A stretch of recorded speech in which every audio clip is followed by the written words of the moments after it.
So hey guys, তো আজকে একটু উটের মাংসের সঙ্গে ডিমের বড়া খাবো। তো চলন থেকে সব খুলে বলি। কদিন আগে একটা হিরোর জন্মদিন হয়েছিল, তোমরা তো দেখে। হিরোই আমাদের আজকে খাওয়া দাওয়া করাবে। তো সবাই মিলে এখানে ডিম উটের মাংস নিয়ে দাঁড়িয়েছিলাম হুলো আসবে বলে। তো তারপর হুলো আসার পরে আমাদের বাড়ি চলে গেলাম। হাতে একটা বাংলার বোতল ছিল আর কটা চাল ছিল, এই দিয়ে আজকে আমরা রান্না বান্না করবো। কালকের ভিডিওতে সাইম খান কমেন্ট করেছিল আমাকে একটু reply video. Saim Khan thank you আমার ভিডিও দেখার জন্য। তারপর আমি ঘোড়ার ডিমগুলো ছুলছিলাম এখানে বসে। তারপর আমাদের উটের মাংসতে ধুলোবালি লাগাবো বলে এটা এখানে রেডি করছিলাম। কড়াই ঘোড়ার ডিমের মামলেট হচ্ছিল। তারপর আমাকে কমল বলছিল একটু লঙ্কা দে।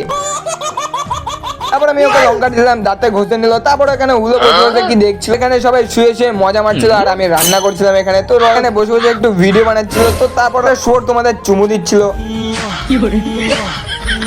তারপর আমাদের ঘোড়ার ডিম ভাজা হয়ে গেল। তো তারপর এখানে ভাজা একটা একটা উঠিয়ে সবাই মিলে খাচ্ছিল। তো তারপরে এখানে আমাকে কমল বললো যে তাড়াতাড়ি করে রান, আমার জোরদার খিদে লেগেছে। তো সবাই মিলে এখানে নাচানাচি করছিল, গান মান বাজাচ্ছিল। কিন্তু সবাই ভিতরে ছিল, আমাদের প্রেমিক বাইরে বসে বসে প্রেম করছিল। রয় যখন ভিডিও করছিল, রয়দের একটু এটা কি হয়ে গেল।